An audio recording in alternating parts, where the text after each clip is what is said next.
Hello, welcome and kumusta? Thank you for joining me. This is How, your occupational therapist, and welcome to OT Conversations. In this episode, I want us to talk about some basal ganglia symptoms. So, basal ganglia is a part of the brain that is at the very root, actually at the almost central, it's just deep in the brain.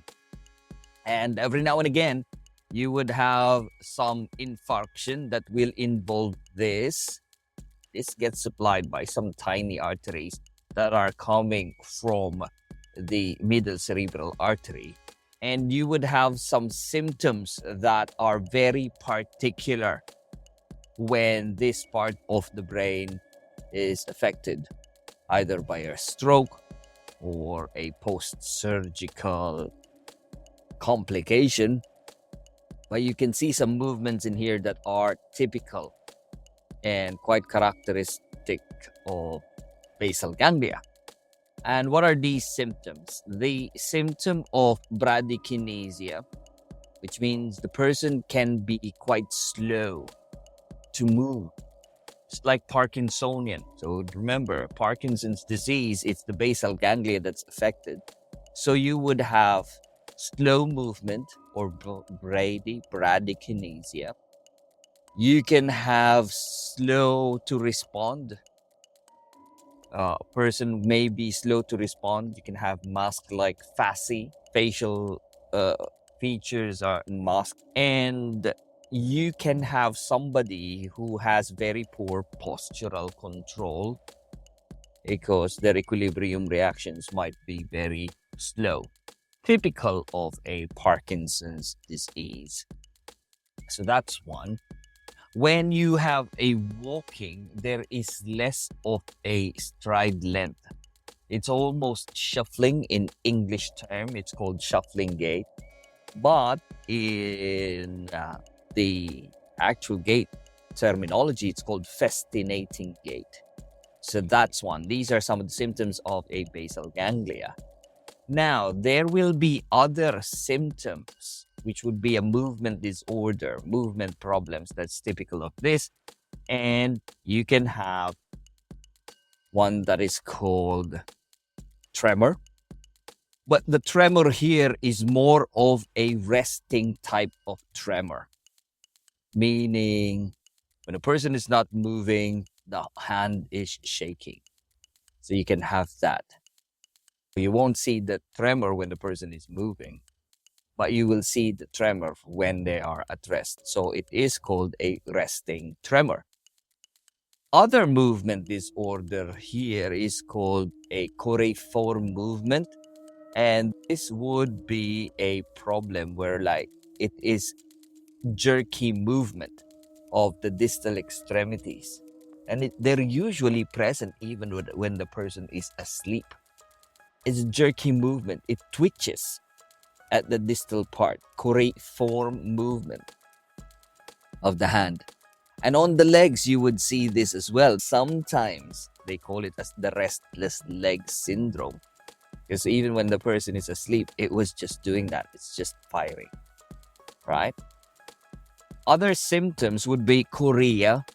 And chorea would be more jerky. And it's more like a dance. Because there's difficulty in terms of controlling. So you can see the body, the neck, the arms, they're like dancing. It's quite uncontrollable movement and the person is twitching. This is typical of a basal ganglia problem as well. Now you can have some movements on the other hand that are writhing in nature. It's just like a worm-like. So when the person is moving their hand, it's like slow and it's twitching and it's writhing movement. This is called athetosis. Athetosis, yeah, that's a movement problem typical of a basal ganglia concern, athetoid movement. And you can have some movement where there is a tortuous movement of the trunk, particularly of the lumbar area, And it is causing some kind of a spasmodic movement where all of a sudden the person would just go bend forward and they would just go hyperextension, extreme lordosis, and then quick to extreme kyphosis. This is the definition for dystonia. Okay, so you would hear people using dystonia movement, and I've seen people use dystonia a lot to describe somebody who's weak or affected tone, but that's not it. It doesn't. Dystonia is more on the tortuous movement of the lumbar area. It's a trunk impairment, it's spasmodic.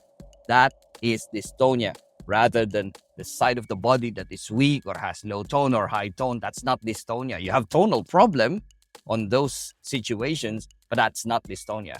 Dystonia refers to an alternating tortuous movement of the lumbar and the trunk region, causing almost spasmodic, and it's almost painful to watch. Yeah. That is dystonia. It's one of the symptoms that you would have in a not cerebellar. You would observe this in symptoms of a basal ganglia. And then there will be some where half of the body is like flailing, like ballistic movement. And you think the person be hitting the person. Was like moving around, like flailing around, flailing of the arms uncontrollably. This is a symptom called hemibalismus. Yeah, Huntington's chorea, usually Huntington's disease. You have this chorea for movement. A few others would be like spasmodic movements on the torticollis, like platysma. So you can have those movement, facial dystonia. Tic de la Rue would be another symptom as well. And there you go, guys. These are some movements that you would observe those people who's had some problems with their basal ganglia. So we know of the symptoms. What are you going to do about it? That's the next thing. That would be the challenge. For one, you need to restore it at first, meaning you need to get the person to experience it. You need the person to do the movement. Practice rolling in bed, roll to sit, lying to sitting, lie to side lie position. Those are the things that you needed to do.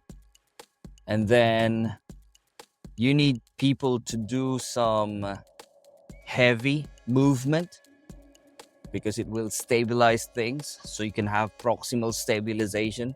You can also have some distal stabilization as well. That's why in Parkinson's disease, like heavy carrying weighted items can minimize the tremors, the intention tremor. You obviously wanted to give some rhythm and music and movement to rhythm. Then that is something that needed to be done as well, and it can help. You need to stimulate the vestibular subsystem. You need to move. You need to do that swaying movement. And usually you can have this when somebody's on a wheelchair, just move them. That's something. Regular walking, gross motor activities. The more you do it, the more the body will desensitize itself, hopefully, and then it will accommodate and it will normalize, and all of these bad movements will be overcome.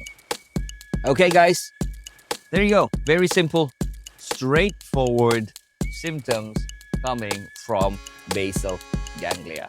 I hope you enjoyed this talk. If you did, please tell your friends, subscribe, share, talk to your friends about it, have this discussion, learn together and grow together. Until next time, bye.